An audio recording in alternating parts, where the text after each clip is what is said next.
राम राम से राम राम से कर कंकण के सजटा मुकुटा वरमाणिक मोतियावरणं गजनील गजेन्द्रगणाधिपतये मम तुष्ट विनायकः स्तमुखाम् यवालिकवर्गण्य रूपाय श्री विष्णु भगवान प्रतिष्ठा भवन्तु। खील आज इस्तेमाल नहीं कर सकते क्योंकि एकादशी है, ठीक है। खील चावल की होती है।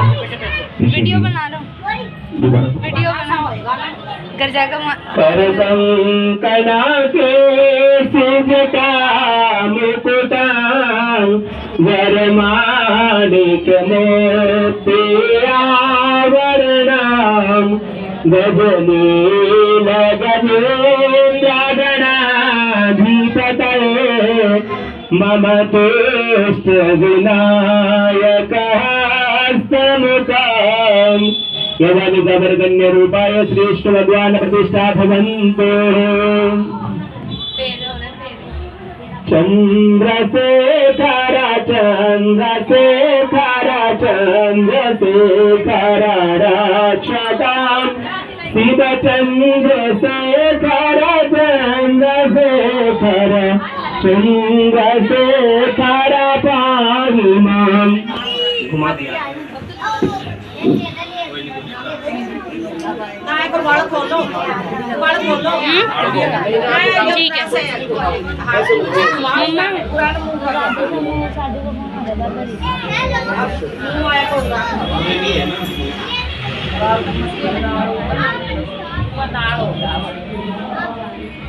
ओम वालिकवर्गण्य रूपाय श्री विष्णु भगवान प्रतिष्ठा भवन्तु।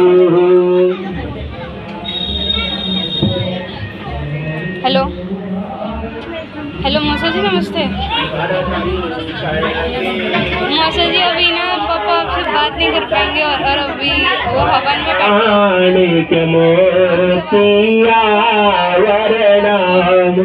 गजनील गजेन्द्रगणाधिपतये मम तुष्ट विनायकः स्तमुखाम्। बैठा हुआ एक बार, ठीक है।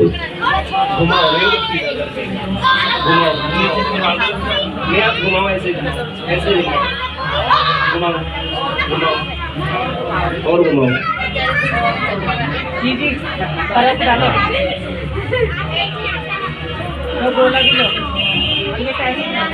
यवालिकवर्गण्य रूपाय श्री विष्णु भगवान प्रतिष्ठा भवन्तु। कितने पैसे हो गए?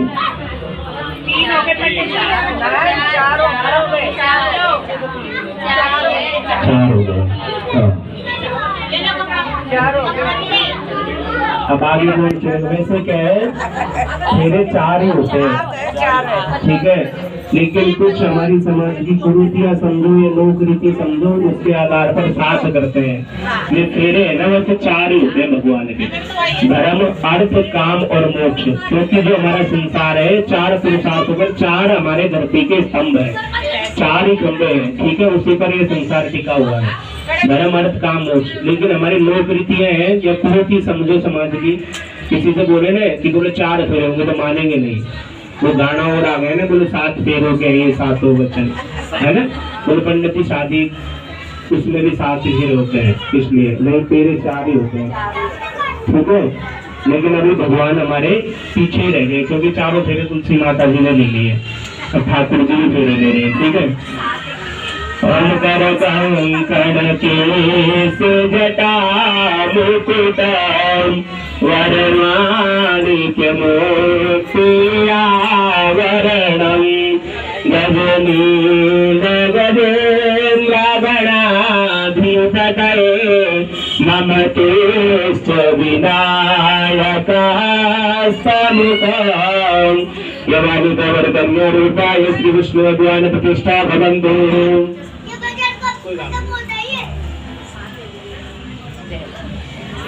राम राघव राम राघव राम राघव पाहि मां शिव कृष्ण कृष्ण केशव कृष्ण केशव कृष्ण केशव रक्षकम्। अब क्या होगा?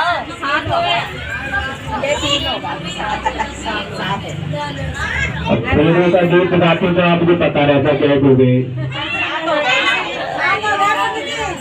अब ये बैठा से पंडित जी को तो पता है, देखो 3 2 5 और 2 7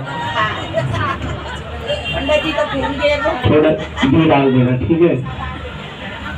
अब शादी हो गई क्या उनकी? हाँ हो गई है? होगी महाराज। हो गई? अभी नहीं।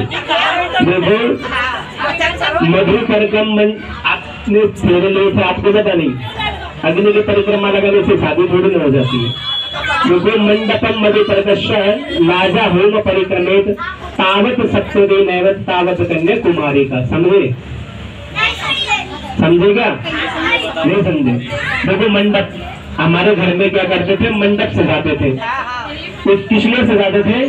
क्योंकि हमारे जो घर है ना उसकी शोभा होती थी। और बराती आएंगे, देखेंगे लड़की का घर कैसा है, ठीक है, कन्या का। तो मंडप इसलिए सजाते थे कि हमारे घर की शोभा के लिए। मधुपर्क एक चम्मच घी डाला था, ठीक। मधुपर्क जो भगवान का भी पूजन किया था और दही और शहद मिला करके घर को खिलाया जाता है, क्योंकि उसकी जो शारीरिक कमजोरी है, गाय का घी, गाय का दही और गाय और मधुमक्खी का जो शहद होता है उसमें हमारे शरीर को ताकत प्रदान करने की क्षमता होती है, उसमें वो खिलाया जाता है हमारे शरीर को बलवान बनाने के लिए, ठीक है। लाजा होम बोलते हैं शादी में जो खील से जो डालते हैं ना आहुति, पीछे से खीलों में डालते हैं ना खील की आहुति, उसको बोलते हैं लाजा। वो किस लिए डालते हैं? अग्नि जो देवता है उनको, जो हमारे देवता यहाँ बुलाए थे ना हमने, उनके सभी के नाम की आहुति डाली जाती है, उससे देवता प्रसन्न होते हैं। और जो ये परिक्रमा करी है ना अभी उन्होंने, ठाकुर जी ने, तो इससे क्या हुआ है, अग्नि देवता प्रसन्न हुए हैं। लेकिन जब तक सप्तमी है तब तक कन्या कुमारी का। जब शिव पार्वती जी का विवाह हो रहा था तो भगवान ने फेरे लिए पार्वती से बोले कि पार्वती आप मेरे बाएं अंग, अर्धांगिनी कब होती है? जब स्त्री अपने पति के वाम अंग यानी कि बाएं हाथ की तरफ, लेफ्ट हैंड की तरफ आ जाती है, तो ठीक है। अभी माता जी कहाँ बैठी हुई है? सीधे हाथ की तरफ। अभी बाएं हाथ की तरफ आने के लिए भगवान करेगा आप मेरे बाएं अंग में आ जाइए, जिससे कि हमारा विवाह संपन्न हो और जो ये भक्त लोग भी है ये भी घर जाए, अपने खाना प्रसादी जो भी खाएं। तो माता जी कह रही है कि स्वामी मैं आपके वाम अंग आने के लिए कुछ आपसे वचन मांगती हूँ। बोले मैं आपसे 7 वचन मांगती हूँ, ठीक है। तो आपको याद है सभी को वचन जो आपने लिए थे? नहीं है तो मैं एक बार दोबारा याद दिला देता हूँ, ठीक है। तो माता जी कह रही है भगवान से कि यदि यज्ञम कुर्याद सम्मति मम सम्मति ग्रहणीयात तदाम भवताम वामांगे आगच्छामि। समझ गए? यदि यज्ञम कुर्याद सम्मति मम सम्मति ग्रहणीयात तदाम भवताम वामांगे आगच्छामि। कि हे स्वामी हमारी सनातन संस्कृति में यज्ञ का बड़ा ही महत्व है। जिस प्रकार से आज आपने यज्ञ किया है सभी देवता उससे प्रसन्न हुए हैं और मुझे भी बड़ी प्रसन्नता मिली है। यज्ञ से हमारे जो भी है आसपास का वातावरण भी शुद्ध होता है, ठीक है। तो स्वामी जिस प्रकार से आज आपने बैठ करके यज्ञ किया है, अगर हमेशा इसी प्रकार से मेरे को साथ में लेकर के यज्ञ करें तो मैं आपके वाम अंग में आती हूँ। तो भगवान कह रहे हैं बोले ओम अस्तु, बोले ऐसा ही होगा वृंदा से, ठीक है। दूसरा वचन ये मांग रहे हैं यदि जो तीर्थ व्रत उद्यापनम मम सम्मति ग्रहणीया तदाम भवताम वामांगे आगच्छामि। ये बोल रहे हैं कि स्वामी अगर आप कहीं भी तीर्थ व्रत आदि यात्रा पर जाते हो तो आप मुझे साथ में लेकर के जाते हो तो आपकी यात्रा सफल होगी और आपको उस तीर्थ पर जाने का फल प्राप्त होगा। अगर आप मेरे को नहीं लेकर के जाओगे तो आपको उसका फल नहीं मिलेगा। अगर आप ऐसा करते हो तो मैं आपके वामंग में आती हूँ। ओम अस्तु, ऐसा भगवान ने कहा। कौन कौन जाता है तीर्थ पर साथ में अपने पति के? कब जाते हो क्या? देखो हमारी संस्कृति में ऐसा है, अगर भगवान ने जिसका जोड़ा बना रखा है, अगर वो दोनों साथ में जाएंगे तो ही उसको उसका फल मिलेगा। ठीक है, कहीं आप लग रहे हो दुकान पे और पति देवता घूम रहे हैं हरिद्वार, बोले आप ही जाए हो, मैं तो दुकानदारी करूंगी। उनके बेचारों के 1500 का खर्च हो गए और बोले मेरी भी बॉडी नहीं हुई, मैं भी चल लेती तो बढ़िया रहती, है ना। अगर उस जगह जाओगे तो ही उनको उसका फल मिलेगा, नहीं वो 1500 बेकार गए, उधर के भी गए, इधर की बॉडी नहीं हुई। ठीक है, तीसरा वचन मांग रही है ये, व्रत उत्तापनम करिष्ये सदाम भवताम वामांगे आगच्छामि। कोई भी व्रत आदि हम करते हैं तो हमारी संस्कृति में ऐसा है, हमारे सनातन धर्म में, कि हमें उसका उद्यापन करना पड़ता है, तो ही उसकी सफलता हमें प्राप्त होती है। अब तुलसी जी का उपाय कर दिया, अब माँ बाप तो नहीं जो उद्यापन करवा देंगे, तो स्वामी से करिए, स्वामी जो भी मैंने व्रत पूजा पाठ अब तक किए थे उनका उद्यापन है वो आप ही करवाओगे, तो मैं आपके वामंग में आती हूँ, तभी तो मुझे फल प्राप्त होगा और आपको भी मिलेगा। ठीक है, तो स्वामी कह रहे हैं कि ओम अस्तु। चौथा वचन ये मांग रही है, अवस्थात्रयम् मम पालना कुर्यात् तदाम भवताम वामांगे आगच्छामि। 3 अवस्थाएं होती हैं, बाल, युवा और बुढ़ापा। तो कह रहे स्वामी मैंने मेरे जो बचपना था वो अपने माता पिता के यहाँ व्यतीत कर दिया और अब मैं युवा अवस्था में हूँ। ठीक है, इस समय मैं बहुत सुंदर हूँ, तो जिस प्रकार से आप मुझे इस अवस्था में लेकर के जा रहे हो, आगे चल करके मेरी जो सुंदरता है ये एक वृद्धावस्था अवस्था में लीन हो जाएगी, चेंज हो जाएगी। ठीक है, तो उसी प्रकार से आप मुझे यहाँ से लेकर के जा रहे हो, तो बाद में भी आप मेरे साथ ऐसा ही व्यवहार करोगे, जिस प्रकार से आज लेकर के जा रहे हो वैसे ही हमेशा सदैव रखोगे, तो मैं आपके वाम अंग में आती हूँ। कितने वचन दे दिए? 4। जल्दी ज्यादा है, 4 हुए, मेरे को तो पता है। हाँ। 5वां ये मांग रहे हैं, धनादि गोपनेन मम सम्मति ग्रहणीया तदाम भवताम वामांगे आगच्छामि। 5वां वचन है, माता कह रही है बोलो धन आदि वस्तु कितना आप कमाते हो ना, उसका मुझे ब्यौरा देना पड़ेगा, आपको बताना पड़ेगा। ऐसा क्यों? हो गया। देखो स्त्री क्या होते है, लक्ष्मी स्वरूप होती है, जो लक्ष्मी का स्वरूप है वही स्त्री है, और स्त्री लक्ष्मीवान तब रहेगी जब वो अपने पति की कमाई से अपना घर का खर्चा चला करके कुछ बचत कर ले, सेविंग कर ले। ठीक है, और इसलिए आपको बताना पड़ता है, आप कमाते हो 10,000 और पत्नी जी ने खर्च कर दिए 15,000, तो सरकार घाटे में चल जाएगी, है कि नहीं। और लक्ष्मी भी वही होती है जो किसी की होड़ ना करे कि भाई फलाने ने ये कर लिया, वो कार में घूमती है, उसके तो इतने फ्लैट है। नहीं, हमारे पति की जो भी कमाई है मेरे परिवार की, उसी में से ही हमें सब कुछ करना है और सेविंग भी करनी है आगे के समय के लिए। ठीक है, कहीं कोरोना आ गए, लॉकडाउन लग गए, फिर क्या खाएंगे? सही बात है। तो लक्ष्मी उसे ही कहते हैं, ऐसे नहीं लाल चुंदरी पहनने से लक्ष्मी बन गई, नहीं। जो हमारे पति की आज्ञा का पालन करे और हमारे पति की ही कमाई के ऊपर निर्भर रहे, वो ही लक्ष्मी है। ठीक है, 6वां वचन मांग रही है ये, बोले सखीसु मम हास्यम कटु वाक्यम न वदे तदाम भवताम वामांगे आगच्छामि। बोले साथ की सहेलियों में मैं कहीं भी बैठी हुई हूँ महाराज, तो आप मेरे से कठोर शब्द ना कहे, क्योंकि कठोर शब्द कहने से स्त्री है ना, उसके 9 रूप होते हैं, वो कभी कभी काली का रूप भी धारण कर लेती है। ठीक है, ना मैं काली का रूप धारण करूं जिससे कि हमारे बीच में कोई विवाद उत्पन्न हो। ठीक है, और 7वां वचन ये मांग रही है कि तुम सदैव पत्नी के रूप में आप मुझे ही देखोगे स्वामी। ठीक है, हमारी सनातन संस्कृति में ऐसा नियम है कि आप जो छोटे हैं, आपसे छोटे, उनको बच्चों के समान, जो बराबर के हैं उनको अपने भाई के समान, और जो हमसे बड़े हैं यानी कि हमारी बहन के समान, और जो हमसे बड़ी है उनको माता के समान समझोगे। पत्नी के रूप में आप केवल मुझे ही देखोगे, तो मैं आपके वाम अंग में आती हूँ। ठीक है, तो माता कह रही है कि स्वामी मैं आपके बाएं अंग में आ जाती हूँ। अब भगवान कह रहे हैं, बोले नहीं। बोले तो क्या हो गया, कोई गलती हो गई? बोले नहीं। बोले आपने मेरे से वचन लिए, मैं भी आपसे कुछ वचन लेना चाहता हूँ। तो भगवान एक ही श्लोक में वचन मांग रहे हैं, उद्याने मद्यपाने च पिताग्रह गमनेन च आज्ञा भंगो न कर्तव्यम वर वाक्यम चतुष्टकम। पहला वचन मांग रहे हैं, स्त्री जब हमारे घर में आ जाती है तो हमारे घर की इज्जत होती है, ठीक है, लज्जा होती है, वही हमारे घर की। तो कह रहे उद्यान, उद्यान बोलते हैं जंगल, यानी घर से बाहर। स्त्री का कर्तव्य इधर उधर नहीं घूमना, एक घर से दूसरे घर नहीं जाना बिना बात, ठीक है, अकारण, बिना बताए, परिवार से बिना बताए, वो लक्ष्मी के स्वरूप मानी गई है।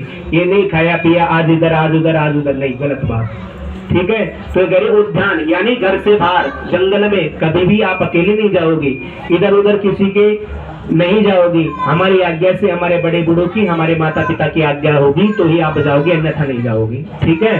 दूसरा मांग रहे मद्यपान, मध्य बोलते हैं शराब को, और आपके यहाँ तो 90% चलता है सभी के। वैसे ऐसा कहा गया है कि शराबी के मध्य एक तरीका का अहंकार होता है, ठीक है, किसी को किसी प्रकार का नशा, किसी को किसी प्रकार का, लेकिन यहाँ शराबी का बताया। बोले शराबी के आप इधर उधर से नहीं जाओगे, क्यों?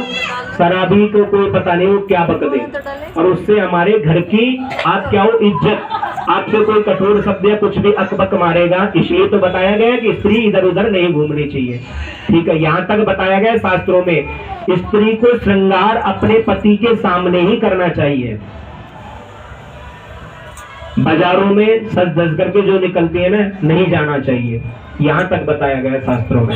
ये मर्यादाएं होती है स्त्री की, ठीक है। आपकी लज्जा, आपसे कोई कहेगा ना, उसका असर किस पे होगा? हमारी घर की इज्जत पे। तो बताया गया मद्यपानी है, बोले शराबी के इधर उधर से आप नहीं जाओगे, क्योंकि शराबी कुछ बोल देगा, आपसे अकबक मार देगा, तो उसका असर किस पे पड़ेगा? हमारे मान सम्मान, हमारी मर्यादा पर। हमारे समाज की, हमारे घर की भी कुछ मर्यादाएं होती है, ठीक है। आजकल सभी को तोड़ दिया है ना। तो कह रहे हैं आप इधर उधर से नहीं जाओगे, तो कह रहे हैं कि ठीक है स्वामी, बोले शराबी के इधर उधर से नहीं जाऊंगी, और बोले आप ही पी करके आ गए तो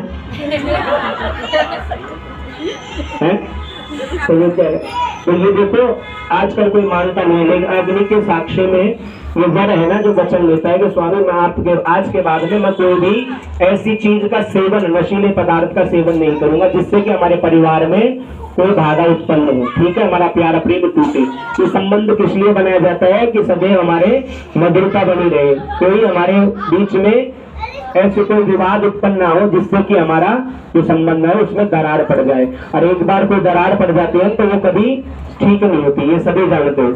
धागे में जब टूट जाता है तो गांठ हो जाती है उसमें, तो हम चाहते हैं कि ऐसा ना हो।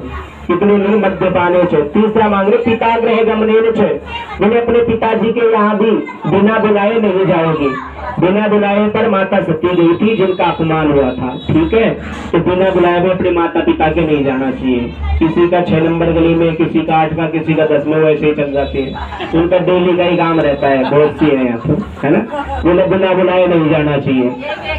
आज्ञा भंगो न कर्तव्यम वरवाक्यम चतुष्टकम। चौथा वचन मांग रही है कि आज्ञा भंगो न कर्तव्यम, बोले आप जो आपके कठोर शब्द हैं उनको यही छोड़ करके मधुर वाणी के साथ हमारे यहाँ व्यवहार करोगी, और आप भी पति के रूप में मुझे ही देखोगी।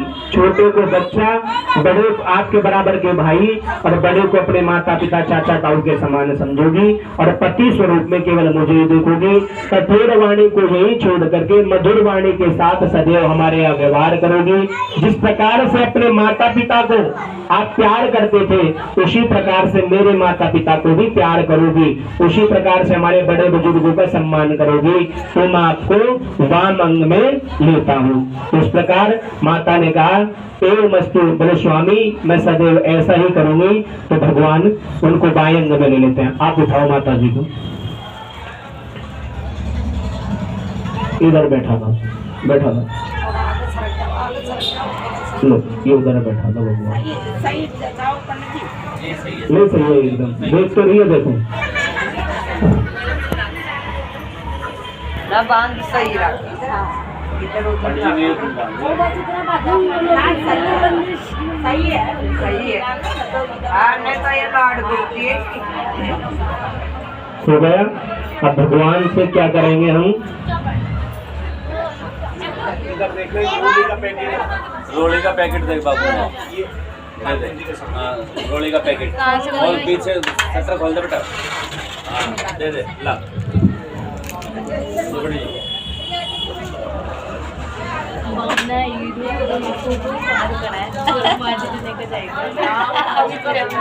आप कड़े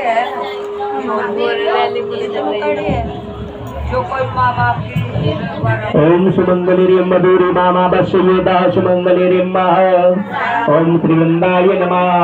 ऐसे नमाज करते हैं विष्णु भगवान की जय, श्री लक्ष्मी नारायण भगवान की जय। आप भगवान के और इधर टीका कर दो एक बार। तिलक करते हैं कि नहीं करते हैं ना? क्या बोलते हैं आपके पलंगचार क्या बोलते हैं? जो बोलते हैं तिलक करो भगवान को। श्रीखंड चंदनम दिव्य गंधारस मनोहरम विवेकनम कुरुते च चंदनम प्रति गृहदामः। कुछ दक्षिणा चढ़ा दो भगवान पर और माता जी पर। हाँ कुछ भी चढ़ा दो, बचा के रखना क्योंकि फेरों की भी देनी है ना इस बात में। सारी यही चढ़ा दो। हाँ भाई कन्या का विवाह हो रहा है तुम्हारी का नहीं गोला रखेंगे, रुक जाओ अभी। महाराज सारे मत रख देना, मैं इसलिए नहीं रख रहा क्योंकि यूँ कहेंगे मेरा उनका रख दिया मेरा भी रखो पंडित जी, क्योंकि पूछेंगे हाँ ये ज्यादा हो जाएगी इसलिए तो मैं नहीं रख रहा था।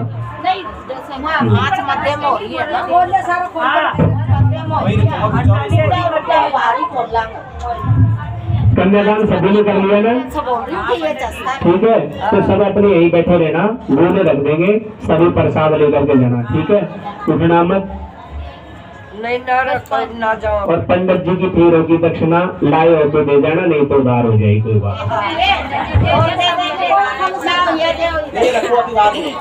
भाई पंडित जी महाराज मार करना तो ये लो